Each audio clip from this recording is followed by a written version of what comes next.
Subscribe करते वक्त bell icon को जरूर प्रेस करें जिससे लेटेस्ट एजुकेशनल वीडियोस का नोटिफिकेशन आपको मिलता रहे। इस वीडियो में मैं आपको बिग 5 पर्सनालिटी ट्रेट थ्योरी का बेसिक कॉन्सेप्ट एग्जांपल के साथ इजी वे में समझाऊंगा। 5 इसके पॉइंट्स हैं, वन बाय वन करके इनके पॉइंट्स को समझते हैं जल्दी से। सबसे पहले आ जाता है ओपननेस टू एक्सपीरियंस। इसके अंदर क्या होता है, इसके अंदर वो पर्सनैलिटी आ जाती है जो नए नए आइडिया क्रिएट करती है, अपनी ऑर्गेनाइजेशन के अंदर इनोवेशन लाती है। सेंसिटिविटी होती है इस पर्सनैलिटी के अंदर, मतलब दूसरों को समझने की, मतलब वो हमारे बारे में कैसा सोच रहे हैं, उसको मेरी बात बुरी तो नहीं लग रही। और इमोशनल इंटेलिजेंस जो होती है ना इस पर्सनैलिटी की, वो बड़ी स्ट्रांग होती है। दूसरों को समझने की कुव्वत जो होती है, जज्बाती जहानत जो होती है, वो बहुत स्ट्रांग होती है। और ये नई नई चीज़ों में ना एक्सपीरियंस करते हैं, नई नई चीज़ों के टेस्ट करते हैं। अगर इनको कोई नई चीज़ नज़र आ जाए तो ये उसको समझने की, जानने की कोशिश करते हैं। क्रिएटिव होते हैं, नए नए आइडिया को क्रिएट करते हैं, लाते हैं।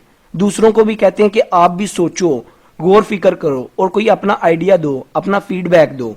तो ये वो वाली पर्सनैलिटी है ओपननेस टू एक्सपीरियंस के अंदर। सेकंड पे आ जाती है एक्स्ट्रावर्जन और इंट्रोवर्जन।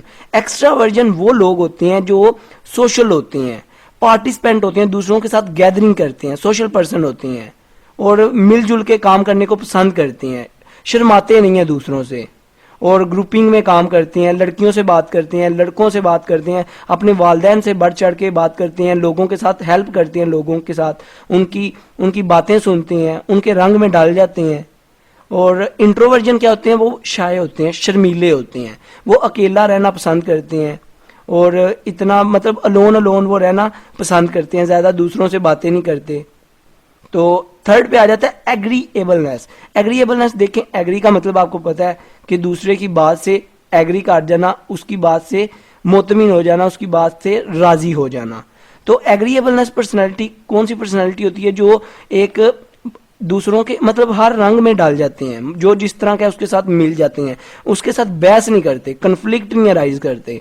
अगर कोई बूढ़ा है तो उसके साथ उसी तरह का रवैया पेश करेंगे, अगर कोई जुवान है तो उसके साथ जुवानों की तरह, यंग जैसे होते हैं उसकी जिस तरह की उनकी थॉट्स हैं उनकी तरह रवैया पेश करेंगे। ये नहीं कि अपने अपने आप में रहें, मूड अपना जिस तरह के उसी मूड में रहें, नहीं, उनके साथ मिल जाते हैं, एग्री हो जाते हैं। अगर कोई बात कर रहा है, अगर कोई गलत भी कह रहा है तो उसके साथ एग्री करके फिर उसको अपना क्वेश्चन करते हैं कि आप ये किस बेस पे कह रहे हो।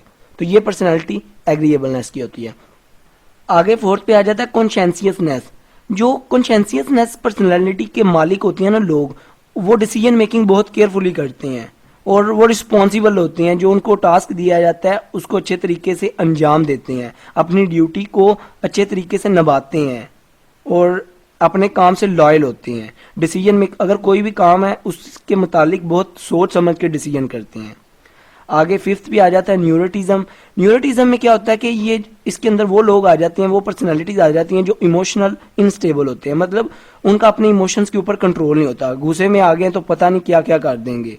उनका मूड जो है ना, उनके मूड जो एक्सपीरियंस होते हैं ना वो अच्छे नहीं होते हैं, उन्होंने गलत एक्सपीरियंस किए होते हैं। उनका मूड जो होता है जेनेटिक या वेदर की वजह से या कोई भी डेज उनकी वजह से मूड उनका अच्छा नहीं होता, जिसकी वजह से वो डरे रहते हैं, परेशान रहते हैं, अपने आप को अकेला महसूस करते हैं, डिप्रेशन होता है उनके अंदर, जेलसी होती है। तो ये सारी चीज़ें न्यूरोटिज्म के अंदर इन्वॉल्व होती हैं। तो ये 5 स्टेप थे। आई होप आपको बिग 5 पर्सनालिटी ट्रेट थ्योरी का कंसेप्ट क्लियर हो चुका होगा। वीडियो अच्छी लगी हो तो सब्सक्राइब और लाइक करना मत भूलिएगा। अपना बहुत ख्याल रखिएगा, दुआओं में याद रखिएगा। Good bye.